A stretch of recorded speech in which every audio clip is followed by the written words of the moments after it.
여러분 반갑습니다. 영적 건강 채널에 오신 여러분을 진심으로 환영합니다.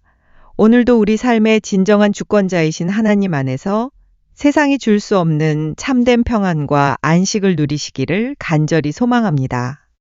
우리는 지난 시간 2026년이라는 첨단 기술의 시대 속에서 안락함의 늪에 빠져 영혼의 감각이 마비되는 무감동증에 대해 나누었습니다. 오늘은 한 소년의 무너진 인생을 통해 우리를 회복의 자리로 초청하시는 하나님의 거대한 설계도를 연구해 보려 합니다. 바로 로데바르의 어둠 속에 자신을 유폐시켰던 무비보셋의 이야기입니다. 5살이라는 어린 나이에 겪었던 추락의 공포와 가족을 잃은 절망, 그리고 평생을 따라다닌 원망과 무기력증 속에서 하나님은 어떻게 한 인간을 재창조하시는지, 그리고 그 개인의 회복이 어떻게 한 지파의 운명을 바꾸고 마침내 사도 바울이라는 위대한 역사로 이어지는지 그 경이로운 동시성의 비밀을 낱낱이 파헤쳐 보겠습니다. 여러분은 로데바르라는 곳을 아십니까? 히브리어로 목초지가 없는 곳, 즉 아무런 신호도 생명도 흐르지 않는 무의 땅이라는 뜻입니다. 그곳에 한 남자가 숨어 살고 있습니다. 그의 이름은 무비보셋입니다. 그는 한때 왕궁의 화려한 설계도 안에서 태어난 왕손이었습니다. 그러나 5살 되던 해 그의 인생에 거대한 제로 포인트가 찾아왔습니다. 아버지 요나단과 할아버지 사울이 전사했다는 소식에 유모가 그를 안고 도망치다 떨어뜨렸고, 그 사고로 그는 2발을 다 절게 되었습니다. 궁전의 아들이었던 그는 이제 역적의 후손이자 장애인이 되어 로데바르의 어둠 속에 자신을 가두었습니다. 그는 날마다 자신에게 속삭였을 것입니다. 나는 죽은 개다. 나는 가치 없다. 나는 그저 들키지 않고 살아남아야 한다. 이것이 바로 우리를 갉아먹는 영적 좀비 세포의 상태입니다. 어린 시절의 트라우마와 환경이 주는 압박 속에서 우리는 스스로를 로데바르라는 감옥에 가둡니다. 하나님의 신호를 수신하지 못한 채 생존 본능에만 매몰되어 하루하루를 버티는 것, 그것이 무비보셋이 겪었던 처절한 생존 게임의 시작이었습니다. 하지만 하나님은 그 정지된 시간 속에서도 일하고 계셨습니다.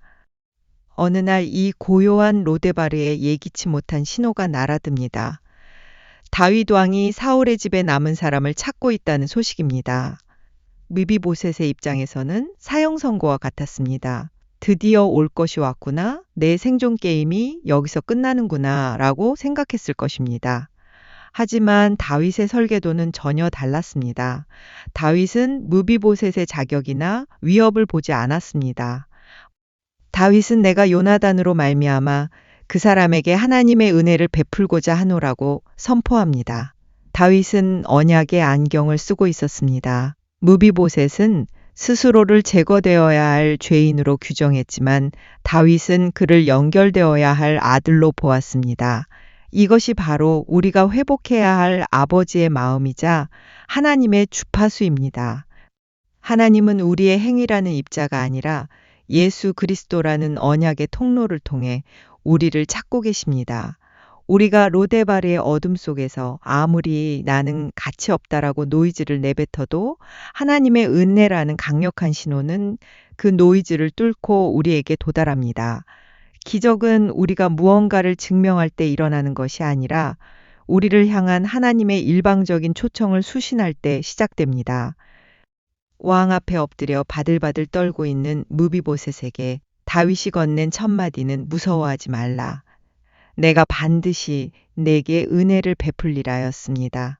이것은 무비보셋의 뇌 속에 오랫동안 굳어져 있던 공포의 회로를 단번에 해체하는 강력한 리프로그래밍의 선포였습니다. 너는 더 이상 숨어 살 필요가 없다. 너는 이제 내 보호 아래 있다라는 선언입니다. 무비보셋은 자신을 죽은 개라고 불렀습니다. 이는 학습된 무기력과 낮은 자존감이 극에 달한 상태를 의미합니다. 하지만 다윗은 그를 왕의 아들 중 하나처럼 대우하겠다고 선포합니다. 존재의 정체성을 완전히 전복시킨 것입니다. 죄인이라는 낡은 인식 체계를 지우고 아들이라는 거룩한 정체성을 주입하는 이 과정은 무비보셋을 로데바르의 몽유병에서 깨어나게 했습니다. 우리의 회복도 마찬가지입니다. 우리를 짓누르는 절망감과 원망감은 우리가 우리 자신을 보는 왜곡된 해석자로부터 나옵니다. 하지만 거룩한 해석자인 성령께서 우리에게 오시면 우리는 비로소 내가 누구인지를 깨닫게 됩니다. 우리는 버려진 고아가 아니라 왕의 상에 초대받은 존귀한 자녀입니다. 이 리프로그래밍이 일어날 때 우리 몸의 신경계는 안식을 얻고 우리 삶의 무질서는 질서로 재배열됩니다. 오늘 본문의 가장 위대한 건축적 통찰은 마지막 13절에 담겨 있습니다. 무비보셋이 항상 왕의 상에서 먹음으로 예루살렘에 사니라. 그는 두 발을 다 절더라 라는 말씀입니다. 이것은 우리가 연구하는 동시성의 정점입니다. 무비보셋의 다리는 여전히 절고 있습니다. 육체적 장애는 치유되지 않았고 그는 여전히 연약합니다. 이것이 그가 마주한 육의 현실입니다. 그러나 그는 지금 왕의 식탁에 앉아 있습니다. 왕의 아들들과 똑같은 권세를 누리며 왕과 함께 먹고 마십니다. 이것이 그가 누리는 영의 실제입니다. 그는 이제 다리를 고치기 위해 발버둥치는 생존 게임을 하지 않습니다. 다리는 여전히 절고 있지만 왕과 연결되어 있기에 이미 현재적 천국을 누리고 있는 것입니다. 그의 연약함은 이제 수치가 아니라 왕의 은혜를 증명하는 거룩한 훈장이 되었습니다. 우리는 흔히 모든 문제가 해결되어야 평안이 올 것이라고 착각합니다. 하지만 진짜 치유는 결핍이 있는 채로 하나님의 공급하심을 누리는 것입니다. 절뚝거리는 현실 속에서 왕의 식탁에 앉아 있는 이 동시성을 받아들일 때 우리는 비로소 환경을 초월하는 1.0의 평강을 입자화할 수 있습니다. 왕의 상에서 떡을 떼는 순간 로데바르의 황무지는 사라지고 우리 심령에는 세상이 줄 수 없는 하나님의 통치가 시작됩니다. 무비보셋 한 사람을 향한 다윗의 은혜는 단순히 개인의 회복으로 끝나지 않았습니다. 이것은 한 지파를 살리고 인류의 역사를 바꾸는 하나님의 거대한 설계도의 시작이었습니다. 사울 왕의 집안이 몰락했을 때 베냐민 지파는 가장 약하고 소외된 지파가 되었습니다. 하지만 다윗이 무비보셋을 왕의 상으로 초대한 이 사건은 베냐민 지파의 마음을 다윗에게 묶어두는 결정적인 계기가 되었습니다.